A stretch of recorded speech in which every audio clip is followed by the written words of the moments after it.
আজ রাতে যখন তুমি একা থাকবে, সব আলো নিভে যাবে, তখন একটা প্রশ্ন তোমাকে ঘিরে ধরবে।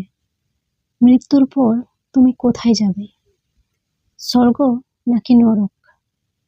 কিন্তু যদি আমি বলি নরক কোনো গল্প নয়, এটা একটা বাস্তব, একটা ভয়ঙ্কর জগৎ, যেখানে শুরু হয় অন্তহীন যন্ত্রণা। মৃত্যুর পর তুমি চোখ খুলবে, কিন্তু তোমার শরীর থাকবে না। চারপাশে শুধু অন্ধকার, ঠান্ডা, ভয়ঙ্কর নীরবতা। হঠাৎ দূরে কিছু নড়াচড়া, দুইটা কালো ছায়া ধীরে ধীরে তোমার দিকে আসছে। ওরা মানুষ না, ওরা যমদূত। তাদের চোখ লাল আগুনের মতো জ্বলছে, দাঁতগুলো ধারালো, হাতগুলো শেকলের মতো শক্ত। তারা তোমার আত্মাকে ধরে টেনে নিয়ে যায়। তুমি চিৎকার করো, কিন্তু কেউ শোনে না। তুমি দৌড়াতে চাও, কিন্তু পারো না। একটা বিশাল দরবার, চারিদিকে আগুন, মাঝখানে বসে আছেন যমরাজ। তার চোখে কোনো দয়া নেই, কোনো মায়া নেই। তার সামনে খোলা হয় তোমার জীবনের বই। তুমি যা লুকিয়েছিলে সব একে একে তখন সামনে আসতে থাকে। হঠাৎ একটা বিশাল দরজা খুলে যায়।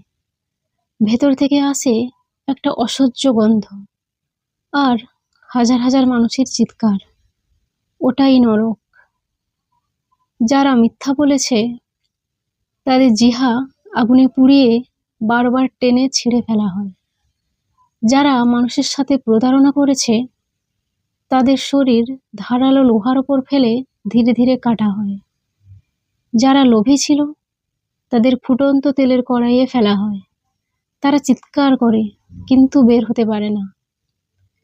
যারা অন্যকে কষ্ট দিয়েছে তাদের আগুনে ঝলসে দেওয়া হয়, আবার জীবিত করা হয়, আবার পোড়ানো হয়। যারা ভালোবাসার সঙ্গে বিশ্বাসঘাতকতা করেছে তাদের হৃদয় ছিঁড়ে ফেলা হয়, আর সেই যন্ত্রণা তারা বারবার অনুভব করে।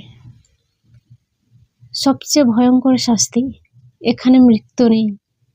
তুমি মরতে চাও, কিন্তু মরতে পারো না। তুমি শুধু ব্যথা পাও না, তুমি সব মনে রাখো। তুমি জানো এটা তোমার নিজেরই কাজের ফল।